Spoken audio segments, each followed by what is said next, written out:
저는 오늘 예레미야 5장 30절에서 31절의 말씀을 가지고 교회와 세습이라고 하는 제목으로 함께 은혜를 나누려고 합니다. 왜냐하면 요즘 한 대형교회 문제를 가지고 많은 방송에도 그리고 많은 성도들도 궁금함을 가지고 과연 교회가 세습이 옳은가 아니면 세습되어서는 안 되는가 이러한 것을 생각하기 때문에 그렇습니다. 많은 사람들의 이야기를 들어보면 이 정답이 있는 것도 아닌 것 같고 또 말이 각자가 달라요. 신앙에 따라서 어떤 사람은 이 말을 하고 어떤 사람은 저 말을 하고 각자의 말이 다릅니다. 그 말하는 것을 보면 영적인 깊이와 또한 믿음의 차이도 있습니다. 또한 방송에 영향을 받은 것도 있고 자기 생각에서 나오는 그런 판단들도 참 많아요. 그래서 더 이상 성도들에게 죄짓게 하지 말자. 그리고 성경에서는 이것을 무엇이라고 얘기하는가 한번 살펴보면서 우리가 함께 은혜를 나누려고 합니다. 이 문제는 그렇게 은혜스러운 것도 아니고 딱딱할 수도 있는 것이지만 이 문제를 한 번쯤은 우리가 짚고 넘어가야 되겠다 하는 생각 때문에 오늘 이 제목을 가지고 함께 은혜를 나누려고 하는 것입니다. 첫째는 구약과 교회에 대한 이야기입니다. 그러면 교회는 처음에 어떻게 생겨나게 되었을까 하는 것입니다. 원래 하나님의 교회는 저 에덴이었죠. 에덴이 하나님의 첫 번째 교회였습니다. 그런데 그 에덴에서 교회가 무너지고 난 다음에 하나님께서 새로운 교회의 모습을 세우셨는데 그것이 바로 아브라함이 세운 교회죠. 저 아브라함이 하나님과 이 동행하면서 제단을 쌓으면서 교회가 시작되었습니다. 그런데 그 아브라함이 처음에 교회를 세운 다음에 이제 그 당시에 모든 사람이 다 타락해버리고 하나님을 떠나버렸기 때문에 그 아브라함이 가정 예배를 드리기 시작했어요. 그래서 아브라함이 가정교회를 세우기 시작한 것이죠. 그 2대째는 아브라함의 아들 이삭이 그 대를 이어서 여러분 교회를 맡아서 했죠. 세 번째는 그 세 번째 손자였던 야곱이 교회를 맡아서 섬겼던 것을 알 수 있습니다. 그러던 것이 이제는 백성들이 많아졌습니다. 출애굽기에 가보니까 굉장히 사람들이 많아졌어요. 250만 명이 넘었죠. 그러니까 하나님께서 그 250만 명을 이끌어갈 수 있는 지도자를 세워야 됐습니다. 그때는 레위 지파 중에 저 모세라고 하는 지도자를 하나님께서 선택하셨습니다. 그리고 그 모세가 이스라엘 백성들을 애굽에서 광야로 이끌어낸 다음에 또한 지도자를 한 명을 더 세웠는데 그게 누구냐면 모세의 형이었던 아론이었습니다. 그 아론에게 새로운 직분을 맡기셨는데 그게 뭐냐면 예배를 드릴 수 있는 직분이었습니다. 대제사장의 직분이었습니다. 그러니까 모세의 직분과는 다른 것이 있죠. 모세는 선지자 그룹이었습니다. 하나님께서 특별히 선지자의 반열에서 세워서 여러분 백성들을 인도하게 했다면 저 아론은 저 이스라엘 백성들 하나님을 섬기는 법, 하나님을 어떻게 섬길까 그리고 그 하나님을 잘 섬기도록 하나님께서 세운 지도자였습니다. 그래서 이 두 반열이 이제는 구약을 이제 이끌어가고 있습니다. 모든 이스라엘 백성들이 저 여호수아 때도 마찬가지였습니다. 여호수아 때도 여호수아가 모세의 반열에 이어서 지도자가 되었다면 그 제사장 그룹은 따로 있었습니다. 그래서 제사장들이 여리고성을 무너뜨릴 때도 제일 앞장서서 나팔을 불었고 저 요단강을 건널 때도 여러분 제사장들이 법궤를 짊어지고 앞장서서 저 가나안 땅을 들어가는 것을 보았습니다. 여러분 전쟁 때도 제사장들이 법궤를 짊어지고 쭉 전쟁터에 나가는 것을 우리가 볼 수 있습니다. 그러던 것이 사사기 때 여러분 그 제사장 그룹이 무너지기 시작했습니다. 모든 사람들이 평안하고 안정된 삶, 행복한 삶을 살았습니다. 왜냐하면 자기들도 이제 땅을 기업으로 받고 먹고 살만 하니까 하나님을 섬기는 것이 소홀해졌습니다. 그래서 이제 가나안 땅에 들어가서 사람들은 편안해지자 하나님의 교회에 나오는 숫자도 적어지고, 그리고 많은 사람들이 예배에 소홀해지니까 헌금도 줄고, 그래서 레위인이 먹고 살기가 힘들었어요. 그래서 레위인들이 하나씩 둘씩 성전을 떠나면서 예배가 이제는 없어져 버리고 말았습니다. 레위인이 없어지자 이제는 예배도 무너졌어요. 그런데 그 중에 또 예배를 사모하는 사람들이 있어서 레위인이 아닌데도 불러다가 여러분 제사장을 삼는 예가 종종 있었습니다. 다시 말하면 하나님의 계획이 다 깨뜨려져 버린, 하나님의 질서가 무너져 버린 거예요. 그러다가 왕정시대가 돌아왔습니다. 이제는 저 엘리 시대가, 엘리의 왕정시대 때 처음에 생겨난 게 그 엘리 제사장인데, 엘리 제사장은 굉장히 강력한 힘을 가지고 있었습니다. 왜냐하면 엘리가 굉장한 영적인 능력이 있었기 때문에 저 엘리 때만 해도 이제 질서가 세워지고 예배권이 회복되어서 수많은 백성들이 엘리 중심으로 이제 통치되고 있었습니다. 그런데 그 엘리 아들들이 불량한 자들이었죠. 저 엘리는 자녀에게 그 모든 것들을 계승해 주려고 했지만 백성들이 원하지 않았습니다. 엘리의 제사장, 엘리 당신의 아들을 우리가 따를 수 없겠소. 저 당신의 아들들이 불량한 자요. 그런 원망과 불평이 많아지자 하나님께서 엘리 제사장의 아들들을 다 전쟁터에서 죽여버리고 말았습니다. 그리고 사무엘이라고 하는 전혀 다른 인물을 세우셨습니다. 사무엘은 하나님께서 성령으로 불러서 기름 부어 세운 종이었죠. 그 이후에 사무엘이 이제 이스라엘을 통치하게 되었습니다. 그런데 사무엘도 자기 자녀에게 그 모든 것들을 계승해 주고 싶었지만은 사무엘 자녀들도 저 사무엘 같지 않았습니다. 그들도 또한 불량한 자들이라 하나님께서 계승하지 못하게 했습니다. 그래서 그 사무엘 이후로 다른 이제 사람들이 나타나기 시작하게 되는데, 다윗 시대 때는 사독 제사장이 나오게 되고 아비아달 제사장이 나오게 되는 것입니다. 다윗이라고 하는 사람은 선지자의 그룹에 세워지고 왕정시대의 왕으로 하나님의 세움받은 사람이죠. 누구보다도 다윗이라고 하는 사람은 성령이 충만했던 사람입니다. 그래서 그가 임금이 되었지만 늘 하나님을 찬양하고 하나님께 경배하고 법궤 중심의 삶을 살았습니다. 그 이후에 제사장 그룹은 계속 이어졌죠. 그러나 마지막 시대에는 제사장들이 다 타락하고 이제 선지자들도 다 타락해버리고 말았습니다. 그래서 하나님의 말씀이 그치는 이제 시대가 돌아오죠. 그걸 갖다 우리는 신구약 중간기다, 그리고 암흑기라고 얘기합니다. 하나님의 계시가 그쳐버렸습니다. 왜냐하면 예루살렘의 저 성은 불타버리고 말았습니다. 이스라엘 백성들은 다 끌려가고 말았습니다. 하나님의 예배에 실패한 자들은 결국 포로가 되어서 바벨론으로, 아수르로, 또 애굽으로 다 끌려가 버리고 성전은 불타버리고 이스라엘 백성들은 사라져버리고 말았습니다. 그러한 시대에 살다가 나중에 수룹바벨 저 여호수아 시대 때 이스라엘 백성들이 다시 저 본국으로 돌아와서 포로 귀환, 그러니까 포로된 지 70년 만에 다시 돌아왔을 때는 레위인이 약 4,000명이 되었다, 그렇게 얘기합니다. 그러니까 목사들이, 목사, 부목사, 이러한 목회자들의 숫자가 수만 명에서 급격히 줄어서 다 사라져버린 것이죠. 그래서 그 숫자가 4,000명뿐이 되지 않았다고 성경은 우리에게 말씀하고 있는 것입니다. 그러다가 예수 그리스도께서 이 세상에 나타나셨습니다. 그런데 예수께서 나타난 이 시대에는 예수님께서 세 가지의 모든 직분을 다 가지고 오셨습니다. 구약에는 왕이 달리 있었고 선지자가 달리 있었고 제사장이 달리 있었는데, 예수님께서 오시면서 예수님은 왕으로 오시고 또한 선지자로 오셨고 제사장으로 오셨습니다.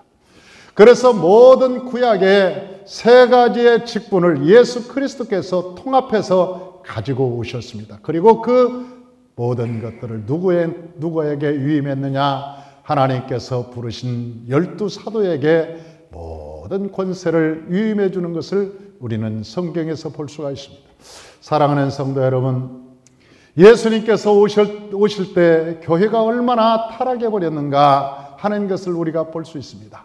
얼마나 극도로 타락해 버렸는가. 그래서 사독 제사장 이후에 이 계열이 두 가지로 나누는데, 하나는 정치적인 그룹, 하나는 종교개혁적인 그룹으로 나누게 되었습니다.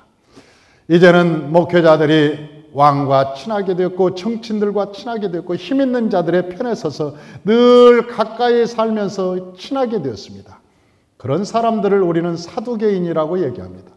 신약 성경에 보면 사두개인이라는 말이 나오는데, 이 사람들은 뭐냐? 이것은 정치적 집단들이 되었다, 이 사람들. 그래서 훗날에는 이 사람들은 부활도 믿지 않는 사람들, 그러니까 부활조차도 이 사람들은 믿지 못하겠다 하는 그룹으로 자리매김을 하게 됩니다. 또 하나의 그룹은 바리새인 그룹으로 나타나게 됩니다. 이 바리새인 그룹은 아주 종교적 열심을 가지고 있었던 사람입니다. 그런데 예수님께서 오셔서 이 바리새인에 대해서 굉장하게 책망을 하셨습니다. 그런 이유로 이제는 대제사장이 어떤 경우까지 와버렸느냐? 세상 임금이 대제사장을 임명하는 거예요. 올해는 당신이 대제사장이 되시오. 내년에는 당신이 하시오. 여러분, 이제 대제사장, 하나님의 부름을 받아서 해야 되는 제사장이 세상 왕이 임명하는 사람이 되어버렸다, 그런 얘기입니다. 예수님께서 태어나실 때 대제사장이 누구였느냐면 가야바라 그런 사람이었습니다. 그런데 그 가야바의 장인이 안나스라는 사람이었습니다. 그런데 그 안나스를 보니까 구레누라고 하는 사람, 그때 당시 유대 총독이었던, 수리아 총독이었던 구레누가 AD 6년에 이 가야바의 장인 안나스를 임명을 했습니다. 당신이 대제사장을 하시오. 그래서 그 사람이 10년 동안 하다가 그라투스가 AD 16년에 당신이야 그만하시오. 그렇게 해서 그만두고 그 다음에 가야바가 대제사장이 된 것이죠. 유럽은 그렇게 지금 되어버리고 말았습니다. 유럽은 목사가 될 때 하나님의 사명을 받아서 되는 것이 아닙니다. 하나님이 불러서 되는 것이 아니라 국가 시험을 봐서 목사가 되죠. 그들이 신방에 관심이 없습니다. 성도들의 영혼 관심이 없습니다. 제가 옛날에 독일에서 공부한 신학자에 대해 이 얘기를 들었습니다. 그랬더니 그 신학자가 어떤 숙제를 하는데, 리포트를 쓰는데 쫙 썼는데 그 내용을 교수가 딱 보더니 이거 어디서 따온 겁니까? 그래서 성경에서 이걸 근거로 해서 글을 썼습니다. 그랬더니 그 목사고 교수였던 그 신학자가 하는 얘기가, 성경을 누가 믿습니까? 당신 어디에서 왔습니까? 그러더래요. 저는 한국에서 왔습니다. 그랬더니 아이고, 한국은 아직도 샤머니즘을 믿고 있군요. 하나님이 살아있다고 믿습니까? 아니, 신학자가, 목사를 배출하는 그 신학자가 하는 얘기가 어떻게 성경을 믿느냐? 당신은 샤머니즘에 아직도 살고 있군요. 그렇게 얘기하더라는 것이죠. 사랑하는 성도 여러분, 교회의 문제, 저는 이 세금의 문제, 아니면 지금 일련의 교회, 이 국가의 형태를 보면서 의심스러운 것입니다. 저는 목사가 세금을 내야 되는 것은 당연하다고 생각합니다. 옛날에 손기정 선수가 이 세금을 내러 갔습니다. 그러니까 구습이든 그분이 세금을 내러 가니까 그 세금을 받는 사람이, 선생님, 아니 무슨 벌이가 얼마나 있다고 세금을 냅니까? 그러니까 손기정 선수가, 아닙니다, 저는 세금을 내야죠. 그리고 세금을 내려고 하니까 너무 많이 내는 겁니다. 이건 조금만 내도 됩니다. 그리고 선생님은 우리가 국가의 큰 유공자이기 때문에 세금을 안 내셔도 됩니다. 그러니까 손기정 선수가 하는 얘기가, 여러분은 모를 겁니다. 세금을 낸다는 것이 얼마나 큰 축복인지, 백성이 내 나라가 있다는 사실, 내 나라가 있어서 내가 백성이 되어서 세금을 낼 수 있다는 것이 얼마나 기쁜 것인지 나라를 잃어본 사람은 압니다. 내 나라가 있다는 사실이 얼마나 즐겁고 행복한지, 내 나라가 있어서 국민으로서 세금을 낸다는 것이 얼마나 행복한지 당신은 모를 겁니다. 나는 이 세금을 내는 것이 행복하고 즐겁습니다. 여러분, 우리도 마찬가지입니다. 여러분, 세금을 내는 것이 얼마나 당당하고 국가를 사랑하는 사람이 세금을 내는 것이 얼마나 행복한 일입니까? 그러나 교회에게 세금을 물리는 것은 다른 의도가 있기 때문에 그렇습니다. 여러분, 정부가 교회를 자기 입맛에 이끌고 가려고 하고 자기 마음대로 끌고 가려고 하고 교회를 파괴하려고 하는 여러분 뒤에 그런 숨은 계략이 있기 때문에 우리가 여러분 그런 부분에서 우리가 반대하는 것이지, 여러분 세금을 내는 것에 누가 반대하겠습니까? 저는 일련의 사태를 보면서 많은 생각을 해봅니다. 오늘 이 사람들이 왜 그때 당시 세상의 왕이 목회자를 여러분 선정했을까? 그것은 목회자들이 타락했기 때문에 그렇습니다. 목회자들은 여러분 하나님이 주신 사명이 있습니다. 그것은 하나님이 주신 사명은 구원에 있는 것입니다. 백성들에게 구원에 있는 것입니다. 이 교회는 성령님이 주인이시고 이 교회는 성령께서 이 교회를 이끌어 가셔야 되고, 여러분 이 교회는 하나님의 구원의 역사가 날마다 일어나야 되는 것입니다. 교회가 세상에 지탄을 받게 된 것은 교회가 권력화되고 여러분 교회가 대형화되고 교회가 호화로워지면서 여러분 명예권세 부귀영화를 종교의 지도자들이 가지면서 반드시 이건 썩었고 문제가 되기 때문에 세상에 지탄이 되고 문제가 되고 비방거리가 되는 것입니다. 하나님께서 우리에게 말씀하셨습니다. 너희는 세상의 빛과 소금이라. 너희가 빛과 소금의 사명을 감당하지 못하면 모든 사람들에게 밟힐 뿐이라고 말씀하셨습니다. 여러분 오늘 본문에 하나님께서 그렇게 말씀하셨습니다. 마태복음 23장 5절에서 7절에 보면 이렇게 말씀합니다. 우리 마태복음 23장 5절에서 7절 다 같이 한번 읽어봅니다.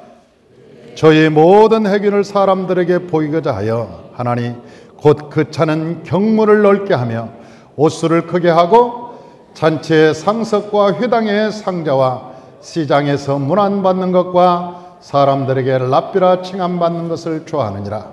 그렇게 말하고 있습니다. 여러분, 왜 예수님께서 오셨을 때 많은 목회자들이 여러분 종교적 지도자들이 치탄을 받아야 되는가? 그것은 여러분 이 교회가 권력화되고 여러분 이것이 호화롭게 되고 그리고 많은 사람들에게 부의 상징이 되어버렸기 때문에 여러분 세상에 치탄을 받게 되어버렸던 것입니다. 그러나 하나님께서 이 교회에게 주신 본질을 찾을 때 이 교회는 건강하게 되는 것입니다. 저는 요한복음 12장 24절을 매우 좋아합니다.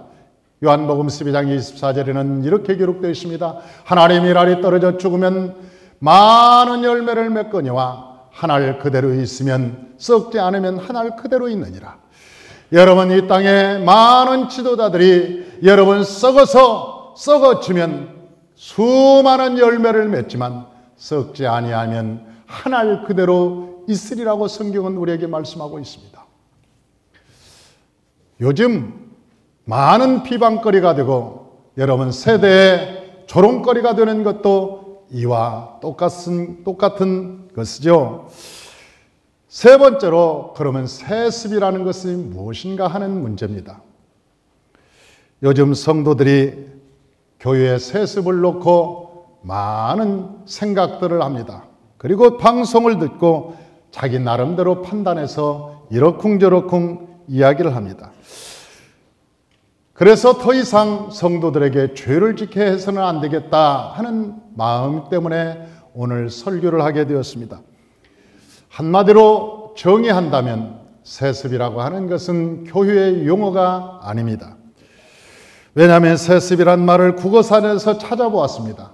그랬더니 뭐라고 기록되어 있냐면 세습이란 재산, 신분, 직업 등을 한 집안에서 대대로 이어받는 것을 말하기 때문이다. 그렇게 이해가 하고 있습니다. 교회에서 부모가 자식에게 교회를 물려주는 것을 세습이라고 말할 때 여러분 그것을 뭐라고 얘기하냐면 재산, 신분, 직업을 물려주는 것을 얘기한다. 그렇게 정의하고 있어요. 세습이라고 하는 것을. 그런데 좀 더 교회 용어로 말한다면 여러분 세습이란 말보다는 계승이란 말이 훨씬 성경적이라고 하는 것입니다. 왜냐하면 계승이라고 하는 것은 업적, 유산, 전통, 취위 등을 물려받는 것을 말하기 때문에 그렇습니다. 세습과 계승의 차이는 뭐냐? 세습이라고 하는 것은 돈을 목적으로 하고 있습니다. 계승이라고 하는 것은 업적과 전통을 이어주는 것을 말하고 있습니다. 그런데 세상에 요즘 보니까 방송에서 떠들어대는 것은 뭐냐? 대형교회는 돈이 많다는 것입니다. 그 대형교회 이번에 보니까 1천억이 된다고 얘기합니다. 저 교회의 1년 예산이 1천억이라는 것이죠. 여러분 그 교회 성도들의 그 성도들의 구원의 숫자, 여러분 그 성도들이 얼마나 행복했는가, 그런 것은 세상에는 전혀 관심이 없습니다. 모든 세상의 관심은 오직 그 교회의 돈에 있습니다. 그 돈이 얼마나 있는가. 두 번째로는 누가 그 교회의 권력을 가지는가. 여러분 권력의 헤게모니를 누가 줄 것인가에 대해서 굉장히 관심이 많이 가지고 있습니다. 그러나 여러분 성경에서는 우리에게 말합니다. 이 교회의 주인은, 이 교회의 중심에는 돈이 아니라 성령님이라고 말씀하고 있는 것입니다. 또한 이 교회는 권력이 되어서는 안 되고 이 교회는 섬김의 자리라고 말씀하고 있는 것입니다. 세상은 큰 교회니까 돈이나 권력이 대단할 것이라고 생각하기 때문에 많은 사람들이 관심을 가지고 거기에 기웃거리는 사람도 있습니다. 요즘 많은 목회자들이 미국에 가서 공부를 열심히 한다고 하죠. 그래서 물어봅니다. 그 목회자들에게 왜 그렇게 열심히 공부를 하고 스펙을 쌓습니까? 그러니까 큰 교회가 나오면 그 교회를 가려고요. 공부를 해야 그 교회에서 저를 초청할 것 같으니까 열심히 미국에 가서도 영어도 배우고 그리고 공부도 열심히 해서 내 스펙을 쌓으면 큰 교회에서 나를 부를 거 아닙니까? 그런데 실제 그런 사람을 부르면 직업이 되어버리고 맙니다. 그래서 어느 교인은 그러한 사람을 부르기는 불렀는데 자기 그룹을 형성합니다. 그래도 내가 이 정도 배웠는데 나와 동질감을 가지고 있는 그룹을 만든 변호사 그룹, 의사 그룹, 판사 그룹, 그런 사람들과 같이 어울리고 나머지 여러분 미천하고 돈 없고 백 없는 성도들은 쳐다보지도 않고 신방도 안 해주는, 그래서 그 교회가 수천 명이 됐는데 무너져 버리고 말았습니다. 결국 그 교회가 무너져 버리고 말았습니다. 여러분 그러한 세대는 너무나 많이 있습니다. 이 목회자의 세계도 그러한 그룹들이 굉장히 많다는 것을 여러분은 아셔야 됩니다. 오늘 본문에 보니까 이 모든, 왜 그러면 지금 방송이 이렇게 떠들고 있는가? 저는 오늘 본문에 문제가 있다고 보는 것입니다. 오늘 본문을 다 같이 한번 읽어보십시다. 다 같이 한번 읽어봅니다. 이 땅에 무섭고 놀라운 일이 있도다. 선지자들은 거짓을 예언하며 제사장들은 자기 권력으로 다스리며 내 백성 그것을 좋게 여기니 마지막에는 너희가 어찌하려느냐. 그랬어요. 저는 얼마 전에 어느 모임이 있었습니다. 그게 큰 모임입니다. 그런데 한국 종교 지도자들이 다 모이는 자리입니다. 그런데 어느 분한테 부탁을 했습니다. 이번에 오셔서 축도를 좀 해 주십시오. 그렇게 부탁을 하니까 그분이 하는 얘기가 내가 지금 축도할 군번이냐? 내가 누군데 나한테 축도를 부탁하냐? 그래도 내가 가면 설교를 해야지 나한테 축도하라고? 화를 얼마나 불같이 내든지 자기가 깜짝 놀랐다는 거예요.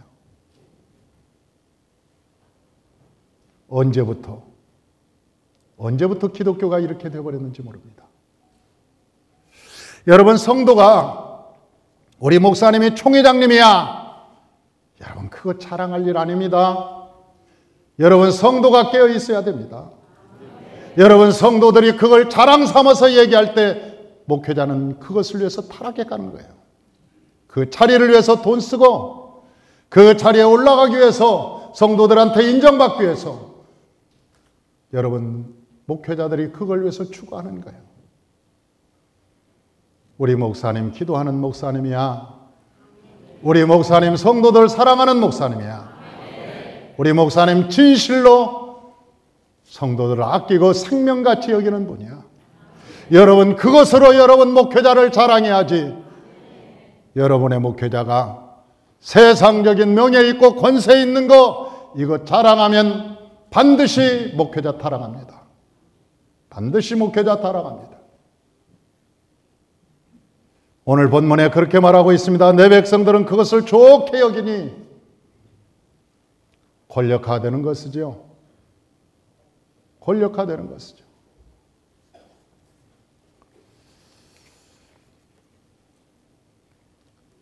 우리가 목회자들도 모일 때요, 그 메인석이 있습니다. 메인석 그 자리 해봐야 8자리, 9자리 있습니다. 메인석 그 뒤에는 2번 테이블, 1번 테이블, 2번 테이블 그 테이블이 있어요. 그런데 1번 테이블, 헤드 테이블에 앉으려고 애를 씁니다. 헤드 테이블에 앉으려고. 그리고 2번 테이블로 하면 나를 어떻게 보고 2번 테이블로 하냐. 헤드 테이블로 해달라는 거예요. 헤드가 몇 개 안 돼요. 헤드가 몇 개 안 되는, 몇 명이 안 되는데 자기를 헤드로 찾고 해달라고 그러니 그 싸움박질이 나고 머리 터지고 여러분 심각합니다. 어떤 분이 저한테 얘기하는 거예요. 목사님, 어떻게 하면 좋을까요? 그래서 내가 그분한테 지혜를 줬어요. 메인 테이블에는 좌석 하나에 500만 원씩 팔아라.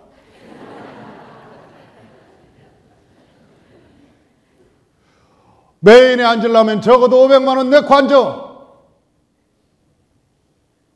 그리고 2번 테이블은 300만 원. 그랬더니 그분이 가서 정말 그랬대요. 메인 테이블에 앉으려면 500만 원 내라니까 나 2등석으로 해달라고 그러더래요. 여러분, 언제부터 기독교가 하나님께서 우리에게 말씀하시기를 왼손이 오른손이 모르게 하고, 여러분, 하나님께서 우리에게 너희가 이름도 없이 빛도 없이 하나님 앞에 헌신하고 충성하라고 그랬는데, 언제부터 얼굴을 내밀기를 좋아하고, 언제부터 자기 이름이 나기를 원하고, 자기 명성 나타나기를 원하고, 여러분, 세상 사람들이 그걸 보면서 얼마나 여러분 짜증나겠습니까? 얼마나 실망하겠습니까? 얼마나 여러분 그것에 대해서 여러분 구토가 나오겠습니까? 하나님께서 말씀하신 것이 맞는 것이죠.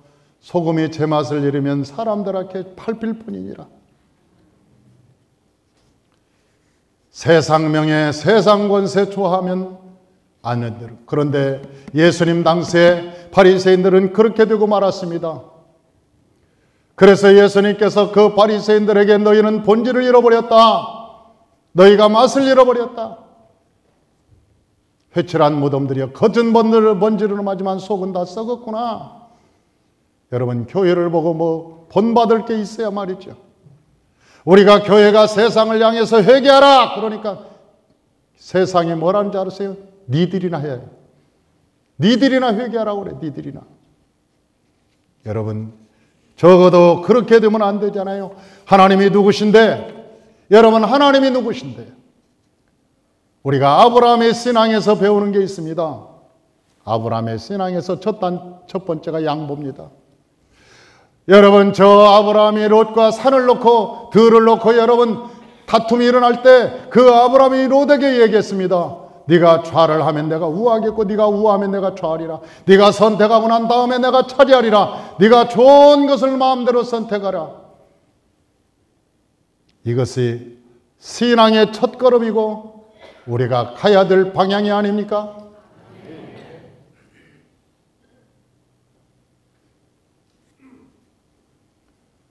하나님께서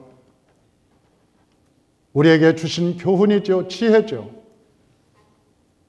왜? 적어도 내 안에 하나님이 계시니까. 하늘과 땅보다 더 크신 하나님이 내 안에 계시니까. 만물이 그로 말미암고 하늘과 땅에서 보이는 것과 보이지 않는 것과 왕권과 주권과 통치자와 권세자들이 다 그로 말미암고 그를 위하여 창조되었나니 그는 만물보다 먼저 계시고 만물이 그 안에서 창조되었느니라. 내 안에 하나님이 계시다는 거예요. 여러분, 그 배짱이 있잖아요. 예수 믿는 사람들은 하나님이 내 안에 계시는데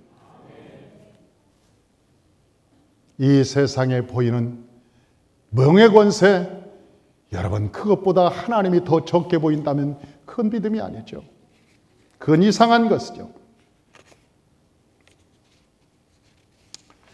세습의 문제를 가지고 이것이 옳다, 그러다 많은 사람들이 판단을 하고 정죄를 하고 성도들이 입술로 범죄합니다.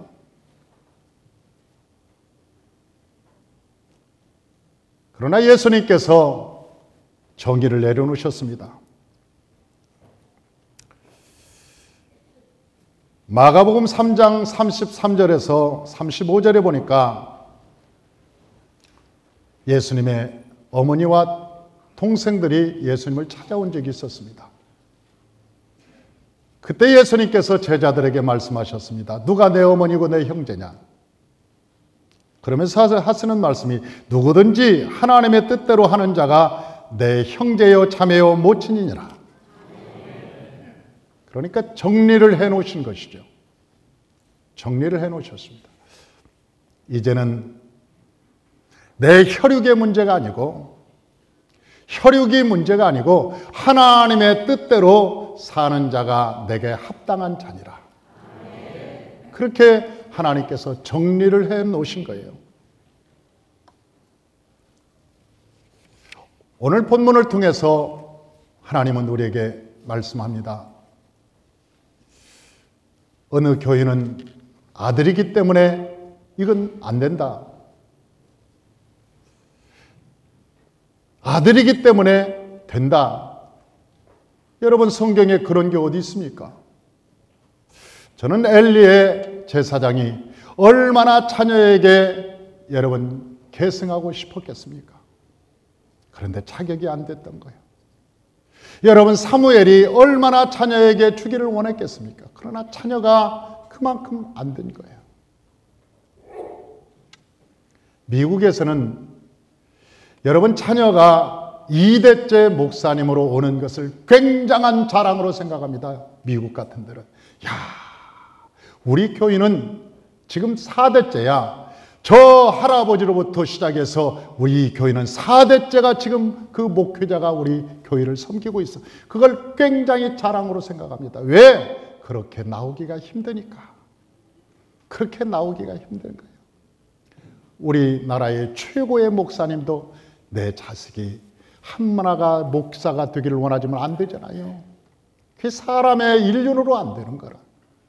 사람의 뜻대로 되지 않는 거예요. 그게 아무리 원하고 해도 그게 할 수가 없는 거예요. 하나님의 뜻이.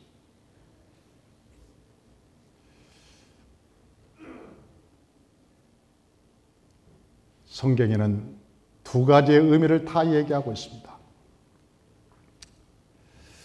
사도행전 15장에 보면 예루살렘의 총회가 열립니다. 그런데 그 총회장이 누구냐면 예수님의 동생이었습니다. 참 이상하지 않습니까? 그때 당시 수석사도로 베드로가 있었습니다. 그 예수님의 동생 야고보는 실제 제자가 아니었습니다. 사도가 아니었습니다. 그런데도 불구하고 거기에 총회장으로 모든 회의를 주재하는 것을 볼 수 있습니다. 왜? 예수님의 동생이라는 것 때문에 그렇게 해나가고 있습니다.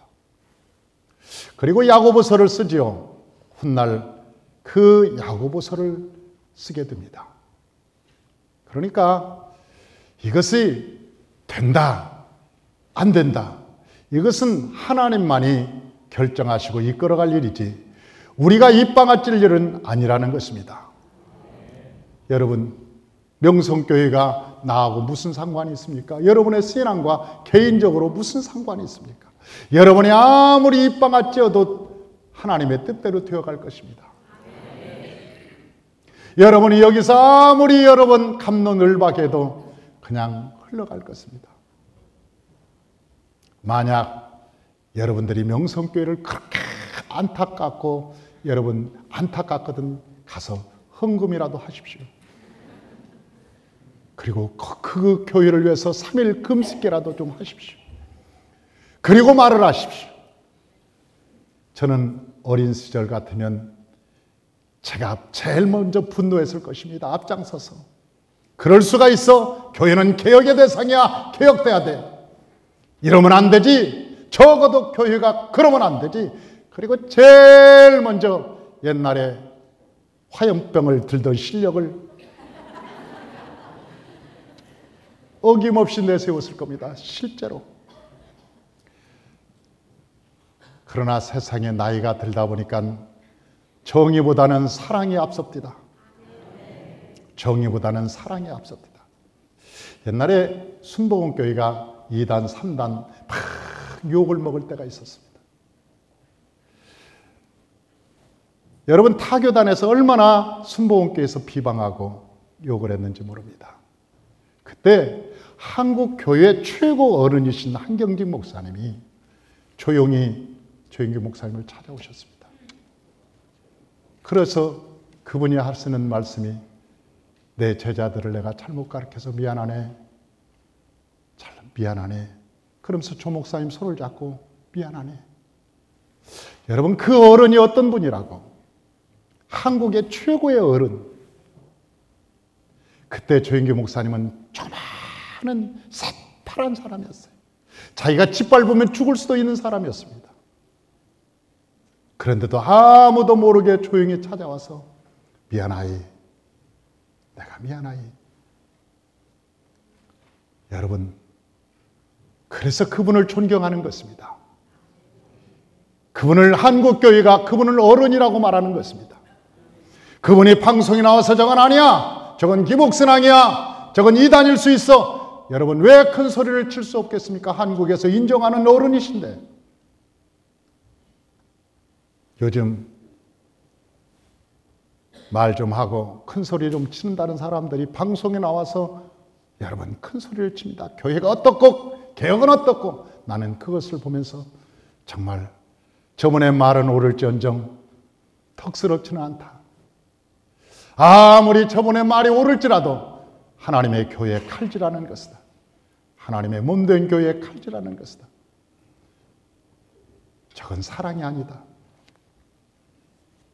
많은 세상 사람과 연합해서 교회에 대해서 돌팔 매지르고 여러분 손가락질하고 비방하고 칼질하는 그 모습 속에서 저는 심히 여러분 안타까움을 느끼는 거예요. 세상은 어차피 흘러갈 것입니다. 여러분, 여러분이 옳다고 해도 갈 것이고 그러다고 해도 갈 것입니다. 그러나 여러분의 입으로는 범죄하지 말라는 거예요. 여러분의 입으로 범죄하지 말고 여러분 하나님 앞에 진실로 하나님께 기도하고 때가 이 정도가 되었구나. 때가 이 정도 되었으니 여러분 우리의 신앙을 어디로 여러분 우리가 좌표를 어떻게 세우고 걸어갈 것인가? 저와 여러분의 신앙을 다잡고 믿음으로 한 걸음씩 한 걸음씩 옳은 길로 걸어가시기를 주의 이름으로 축원합니다. 할렐루야. 기도하겠습니다.